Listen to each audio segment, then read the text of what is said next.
Hello there, welcome to the Saroy channel, wherever you are in the world, and I really do hope you're doing exceedingly well. So much love to each and every one of you, and I'm so glad you're tuning in tonight. I've got the most fabulous story for you that you're really going to love, but before we get settled, don't forget to get that lovely hot cup of cocoa, because I'm sure you need to keep lovely and warm because it's freezing out there. And let's get started with tonight's story. Dear Sarah, and all your lovely listeners. My name is Grayson, although my name is often just shortened to Gray. And I'm from the Pacific Northwest, which for those of you who do not know is often called Cascade, and is geographically located in North America, bounded by the Pacific Ocean to the west and the Rocky Mountains to the east. My strange and curious story that ultimately led to my Bigfoot encounter happened in the 80s, but the exact date of the event has long since been forgotten, given it was a long time ago. But the indelible effects of the haunting encounter are forever imprinted on my mind with such a startling clarity, so much so that it would seem that the events could have happened yesterday, as the intrinsic details of my recall is nothing short of astonishing, and even if I say so myself, this is one hell of a story that will quite literally knock your socks off. Indeed, the story is so incredulous and seemingly far-fetched that even I scratch my head in deep contemplation at times and say to myself, did that really happen? Yet I assure you that with the same certainty we know that the sky is blue and the grass is green. That is how assured I am that this story did indeed happen to me. I grew up here in the Pacific Northwest with my younger brother Kingston and my mother and dad, and in those days the Pacific Northwest was even more wild and densely forested than it is today.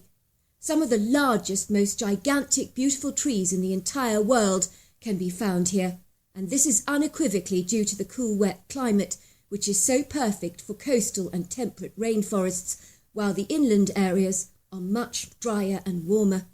So environmentally speaking, it's hardly a wonder that the Pacific Northwest hosts some of the world's most phenomenal trees.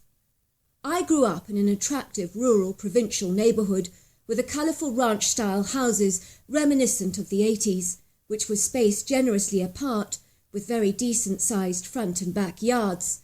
In those days, the main gravel, dusty road in our neighbourhood was not tarmacked and was quite rustical and pastoral, and the nearest town was at least 20 minutes away. As is often the case in every countrified community, everybody knew each other, and people were companionable, congenial and affable, and many of the locals regularly socialised together with plenty of dancing, barbecues and parties, and those were wildly social and wonderful times.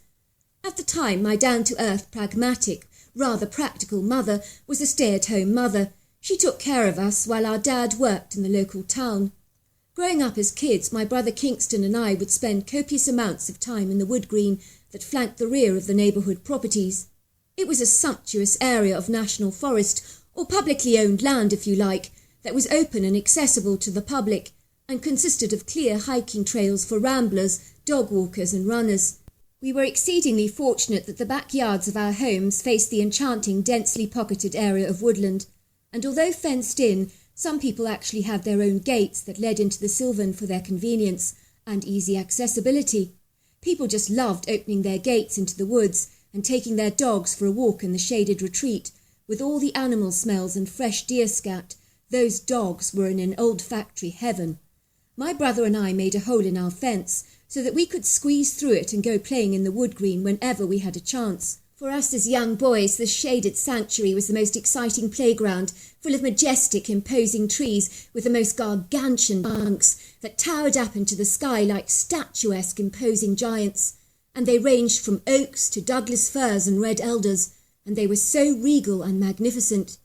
Kingston and I would just marvel at them, and we would hug the tree trunks because we loved to run our hands down the velvety smooth moss that carpeted the trunks, or even feel the textured bark beneath our fingertips. The forest floor consisted of cleared pathways and was veiled with pretty lacy green ferns. This stunning oasis was teeming with indigenous wildlife, such as deers, squirrels, raccoons, coyotes, snowy owls, and sometimes even bears. And from time to time I'd even observed golden eagles soaring in the skies with their wide outstretched wings and their piercing eyes scanning the ground below searching for a meal on the move. My story begins when I was about 12 years old and has a great deal to do with our next-door neighbour, Mrs. Julia Macy, who was one of my mother's greatest, most beloved friends. I loved Julia, as she was a wholesome, unpretentious, very genuine, warm-hearted person with an outgoing, gregarious personality. Julia Macy had 2 toddlers, and they lived next door to us.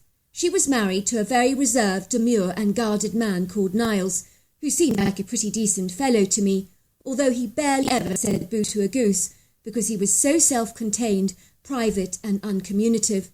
One day Julia Macy was telling my mother that her father had died tragically of a heart attack, and her presumptuous, officious mother had literally insisted on moving in with their entire family. What else could I do, she told my mother.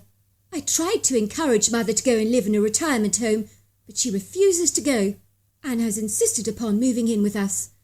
I wouldn't mind, of course, but the problem is my mother absolutely despises Niles.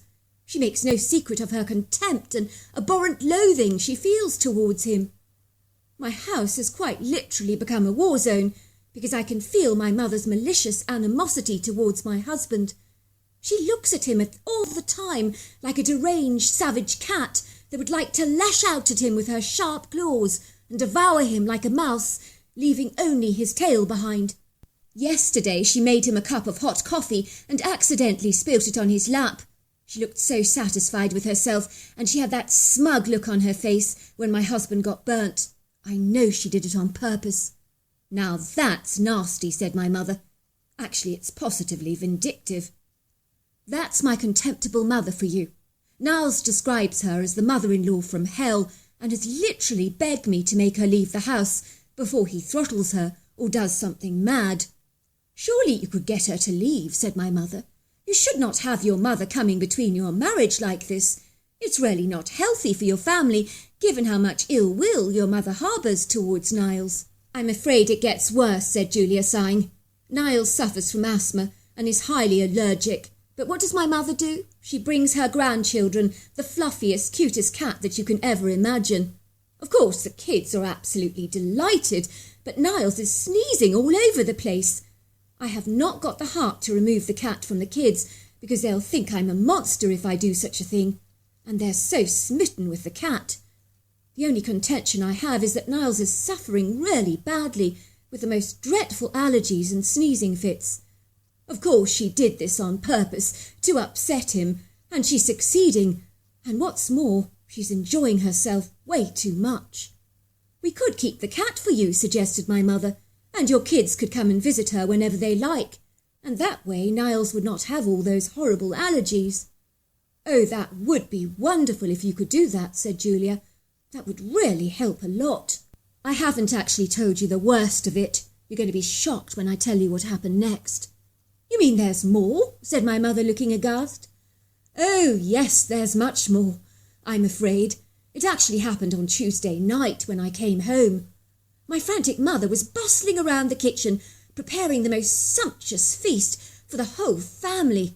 Oh, the smells were so delicious. She was cooking up a storm. There was roast pork crackling and all the trimmings. For a moment I actually thought she'd turned over a new leaf and was contributing to helping around the house, but I couldn't have been more deceived and misled. No, she had much more nefarious, iniquitous motives under that sleeve of hers. Go on, said my mother. You've got me intrigued. Well, remember that one man I dated many years ago? Oh, you mean Robert Miller? That's right, him. Well, it turns out he recently got divorced, so my mother actually invited him around to dinner, and she had the nerve to arrange a romantic rendezvous with my ex by inviting him over to the house. My mother gasped. You've got to be joking. No, I'm not. My mother kept going on about what a great couple Robert and I had made in front of Niles. That's how shamefully depraved, rude and obnoxious she was. Now that is churlish and downright obnoxious, said my mother, looking absolutely appalled. You must have been livid. Oh, I was, believe me. Poor Niles, he just retreated back to our bedroom while we continued to entertain Robert all night.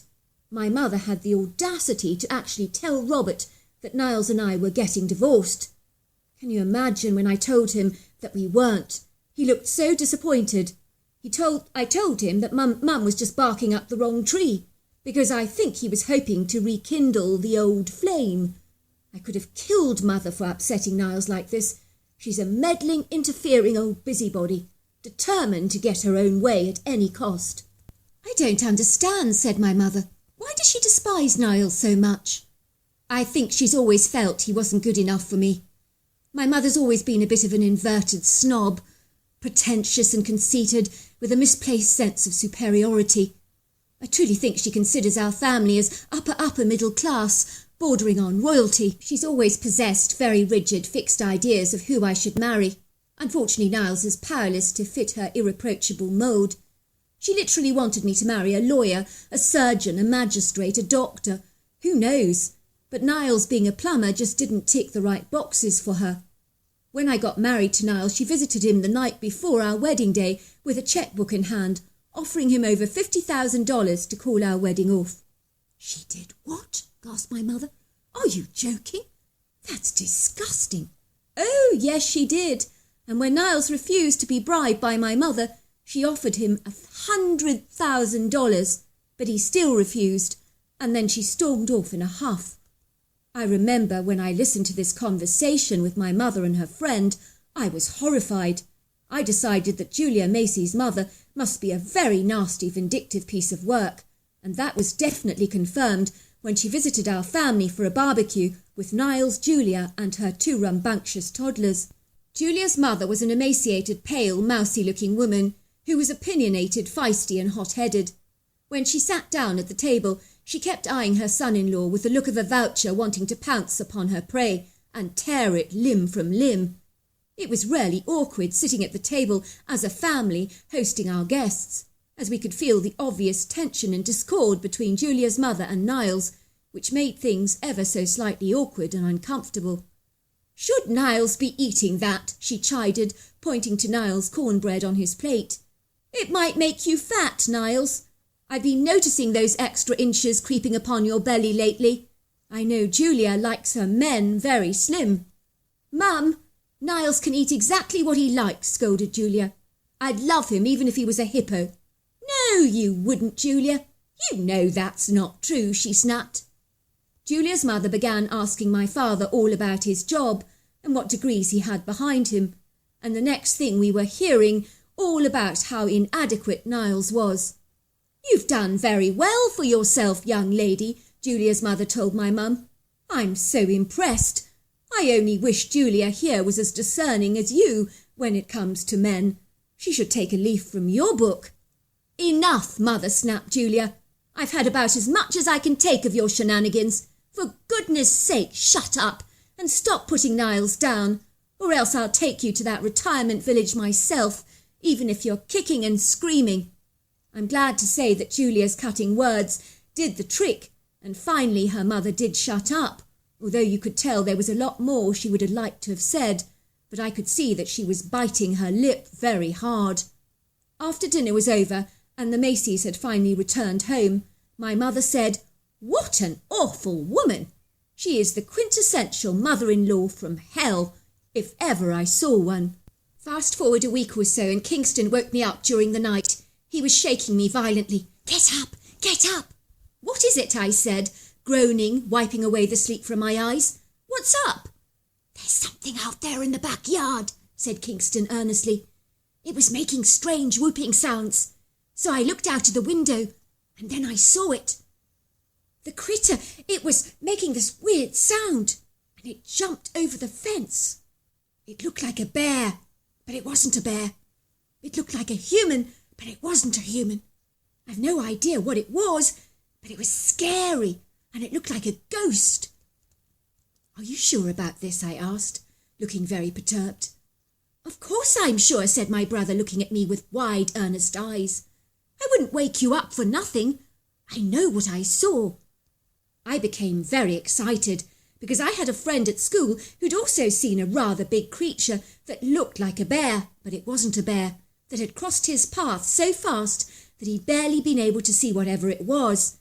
The critter had left these huge footprints behind in the ground that were 22 inches long, and his father had said that they were definitely not bear prints, because they had very discernible toes, and bears don't have toes. Ever since then, I had pondered and marvelled at what my friend had seen, and maybe I was about to find out now, because listening to what Kingston was telling me, this critter could be the very same creature that my friend had observed. "Come," I said impulsively, "we're going to see exactly what it is." "Are you sure that's a good idea?" said my brother. "What if the thing is dangerous? What if it actually hurts us?" "You want to miss out on an adventure of a lifetime, Kingston," I scolded. "Not a chance in hell. We've got to go and see what it is. Imagine what the kids at school will have to say when we tell them we saw a real live monster." "We can take a baseball bat with us for self-defence," I suggested, and I'm glad to say my brother seemed appeased by the idea.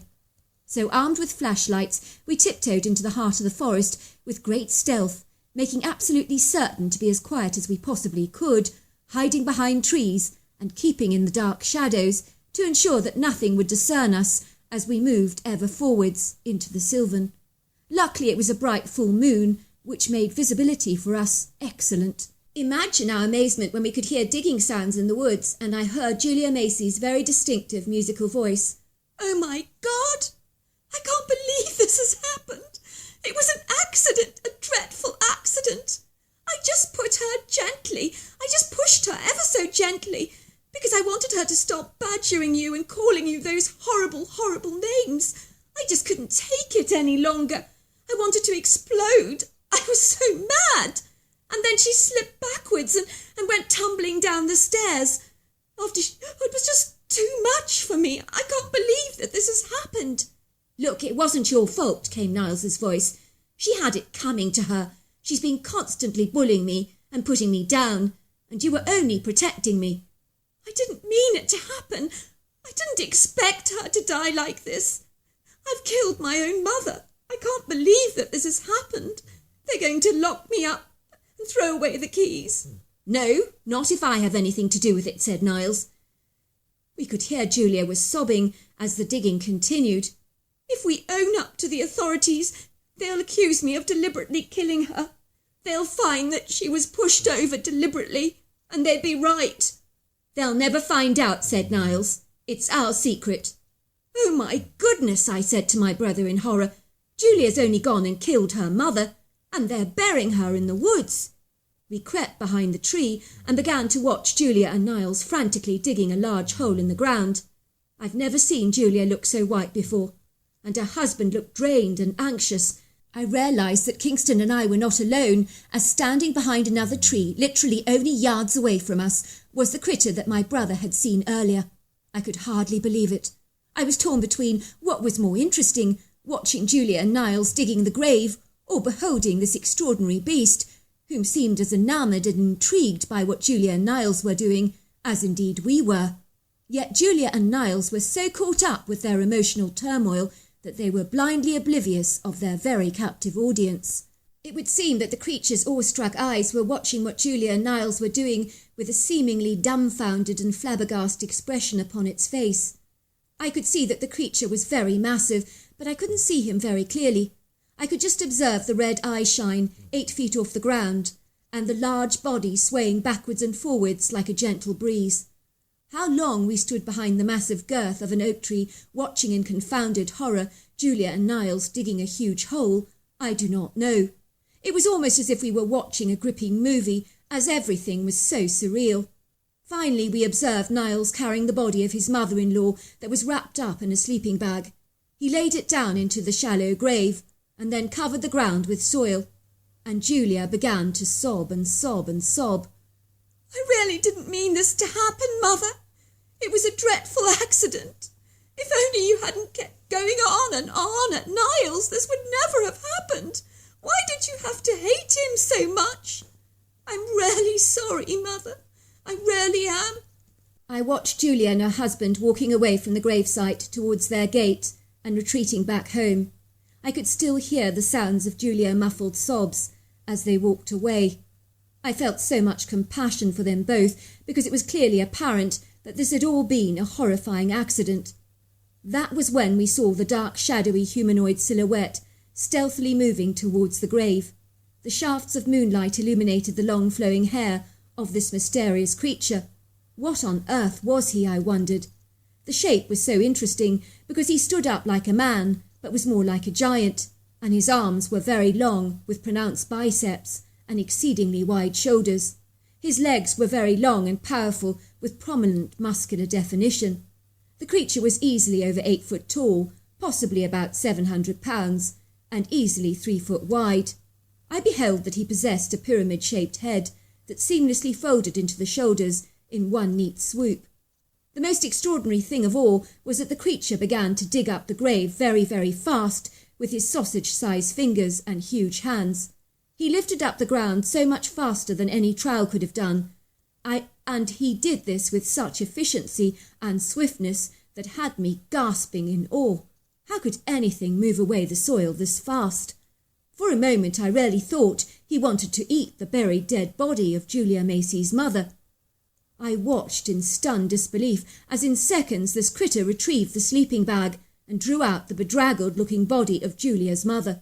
For a moment I really thought he wanted to eat the buried dead body of Julia Macy's mother, but it seems I was wrong.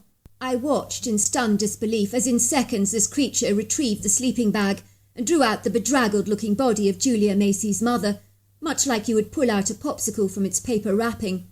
For a moment we beheld her crumpled, pale corpse lying on the ground in a limp, lifeless heap. What on earth was the critter doing, I wondered, as he began to slap Julia's mother's cheeks very hard, almost as if he was trying to wake her up from a deep slumber. All of a sudden Julia's mother coughed and opened her eyes, and when she saw the big critter staring down at her, she screamed in terror. The critter looked so pleased to see Julia's mother alive, and he made several excited whooping sounds, pounding his chest, almost as if he was rewarding himself for a job well done. He then hastily glided away, and we could hear him whooping as he went. He sounded thrilled and happy. It was indeed a miracle of note. Once the creature had gone, I ran up to Julia's mother and asked her if she was all right. "Where am I?" she asked, looking bewildered. "What happened? Why am I in the woods? And why is my mouth full of dirt?" I thought quickly on my feet. "We saw you were sleepwalking," I told her, "and you were digging away in the ground and eating the mud." "Really?" she said, looking aghast. "I'd never do that. I was just having a terrible dream, but I've never slept-walked before. This is very strange." I'm glad to say Julia's mother seemed to buy my bizarre story and seemed confused and disorientated. I hope she did not remember a thing. If she did, she never said a word. She did, however, keep talking about the monster that she'd just seen, and I kept telling her that it was all part of her lucid nightmare because we had seen nothing of the sort. She seemed convinced by my story. I took her back to our home and squeezed her tiny frail frame through the hole in our fence and brought her into our kitchen. I remember she looked as white and as pale as a ghost and incredibly befuddled and confused. I made her some hot chocolate with lots of marshmallows while my mother phoned Julia to tell her that her mother was at our home and had been found by the two of us sleepwalking in the woods and eating dirt. Julia raced over to our home and nearly fainted when she saw her mother alive and well. I will never forget the shocked expression on her face for as long as I live. She was astounded and bewildered, but she never said anything. "I had a very bad dream," said her mother. "I dreamt that you pushed me down the stairs, buried me in the woods, and attacked me with a monster." Julia laughed awkwardly, and the colour drained from her face. "That was quite some lucid dream you had, Mother. But that's all it was. It was a dream." In the weeks that followed, Julia persuaded her mother from hell to move into a retirement home. How they did that, I don't know, but somehow she managed to persuade her mother to leave for good. I often wonder how they must be racking their brains all these years later, wondering why they thought the concussed woman was dead, and how she managed to manoeuvre herself out of her shallow grave, all on her own. Only my brother and I know what really happened that very fateful night, and we have never ever shared our story with anyone, because it's too incredulous to ever believe, but I gather stranger things have indeed happened. In the olden days they would put a bell in the grave, so if someone was accidentally buried alive, they could actually pull the string on the coffin so that they could be rescued from the grave. So there must have been cases going back in history when people presumed dead were accidentally buried by mistake. Otherwise, they wouldn't have incorporated a fail-safe method of retrieval from within those coffins.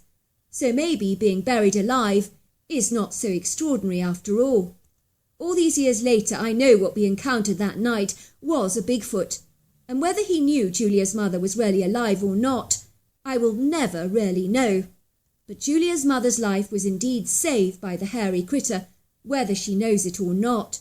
So whatever they say about Bigfoots, some of them are definitely good. So there you are. That is my story. Well, I just want to thank you so very much, Heath, for the most incredible story. It's incredible. It's like something you'd expect to see in a movie, not in real life. But these things can happen, and stranger things have happened in our world. So thank you so much for that incredible story. Until next time, goodbye and good night.